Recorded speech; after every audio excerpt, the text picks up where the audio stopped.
আপনি কান খুলে শুনে রাখুন, আপনাকে এইভাবে ধমক হুমকি বেপরোয়া লাগাম ছাড়া কথা বলতে দেব না, দেব না, দেব না। আপনাকে আমি শুধু 3টে উদাহরণ দিলাম। উৎপল মহারাজ এবং অন্যান্য একাধিক বিধায়ক এখানে তুলে ধরেছেন নওদা বিধানসভার বিধায়ক মাননীয় হুমায়ুন কবিরের দুটি জায়গায় অত্যন্ত আপত্তিজনক সাম্প্রদায়িক এবং সমাজ এবং রাজ্যের পক্ষে ক্ষতিকারক বক্তব্যের উপরে আমার সঙ্গে পরিষদীয় মন্ত্রী ডক্টর শঙ্কর ঘোষ যোগাযোগ করেছিলেন।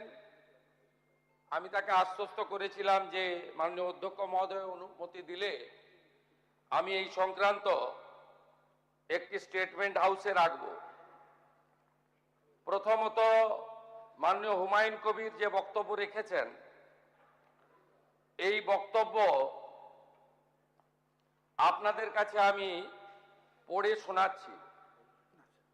26/6/2026 afternoon, Humayun Kabir MLA Nowda AC, তিনি একটি উনার পার্টির মিটিং কাশীপুরে রেজিনগরে করেছেন। সেখানে তিনি বলছেন, এই যে অনামিকা ঘোষ, সে ভোটে হেরে মনে করছে আমি এমএলএ, এখানে ভোটে হেরে বিজেপি মনে করছে আমি এমএলএ, এখানে এখন আস্ফালন করে বেড়াচ্ছে।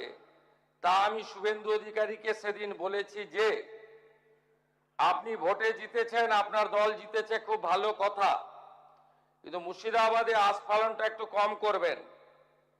আমি যেদিন ময়দানে মুসলমানদের নিয়ে নেমে যাব না, সেদিন এমন সাটা ভাগা মার শুরু করবে যে আপনাদের পতাকা বহন করার লোক থাকবে না। কেস এরকম, কেস আমাদের বহরমপুরে জেল খাটা আছে।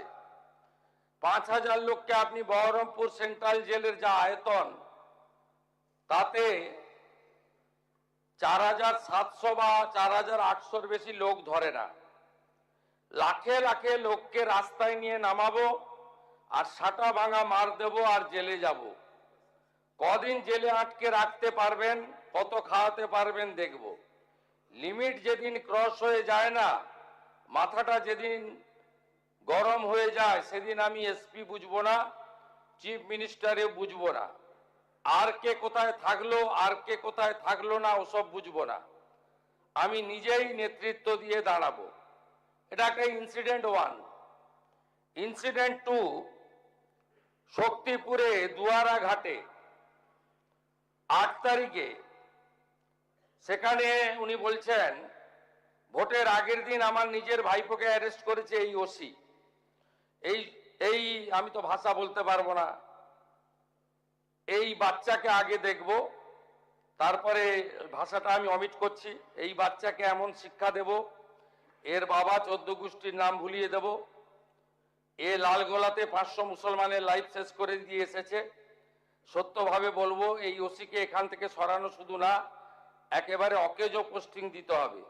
যদি না দেয় 10,000 লোক নিয়ে থানা ঘিরে একে কলার ধরে থানা থেকে বার করব, পারলে আমাকে রুখে নেবেন। এই দুটো ইনসিডেন্টের পরে আমার মনে হয়েছে যে এনাফি জানাব,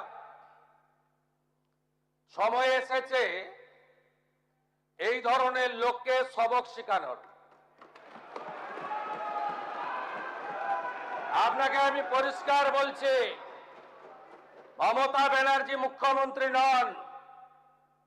আপনি দুর্বল মুখ্যমন্ত্রী পেয়ে যা খুশি করেছেন, যা খুশি বলেছেন। আমি আপনাকে বলে গেলাম, আমরা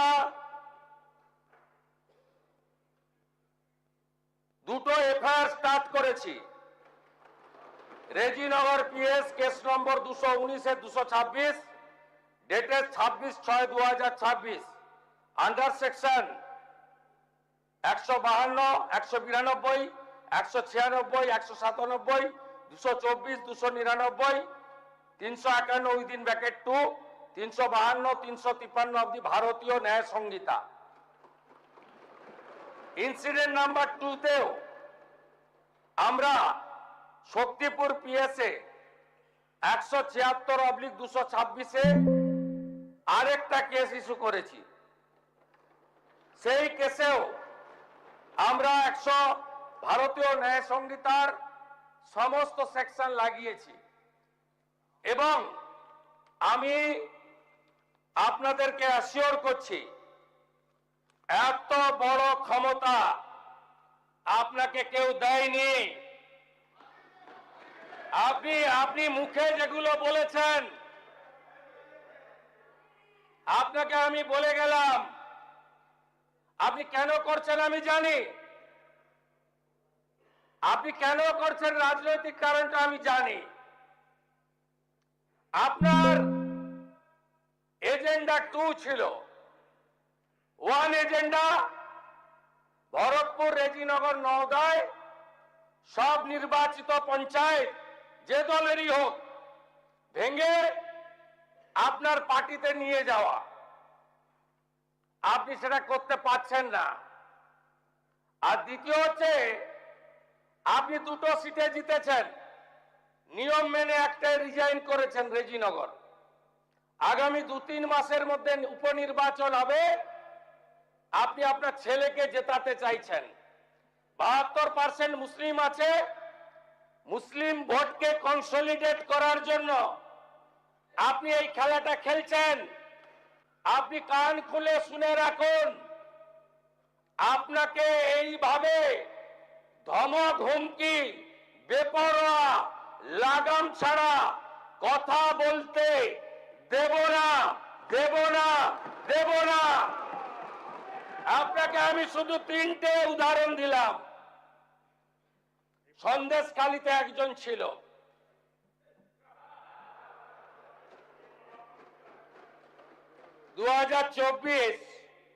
পয়লা জানুয়ারি বলেছিল তৎকালীন বিরোধী দলনেতা এলে তার হাত কেটে পায়ে, পা কেটে হাতে লাগাবে আর চামড়া ছাড়িয়ে মেদিনীপুরে পাঠিয়ে দেবে।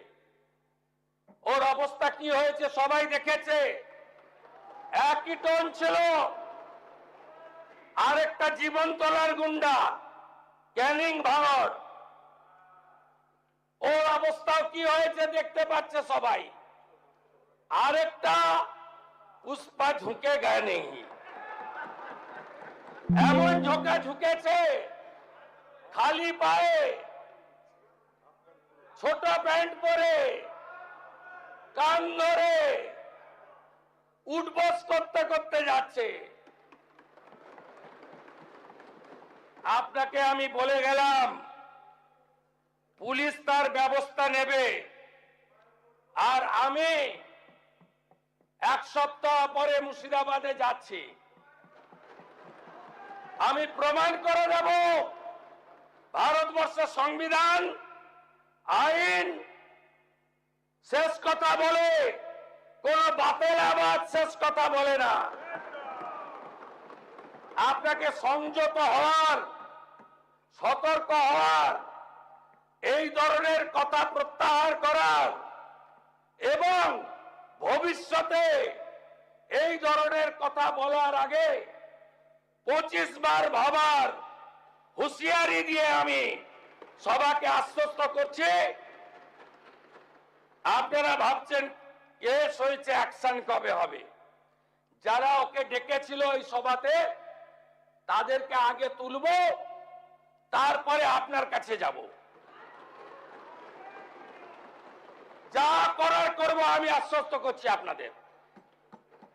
আপনি ধরে রাখুন, এটা ওর শেষ বক্তব্য, ধরে রাখতে পারেন। এ সরকার আইনের শাসন প্রতিষ্ঠা করবে, গুন্ডাদের শাসন সমাপ্ত করবে, নিশ্চিন্ত থাকুন। সবাই ভালো থাকবেন, ধন্যবাদ।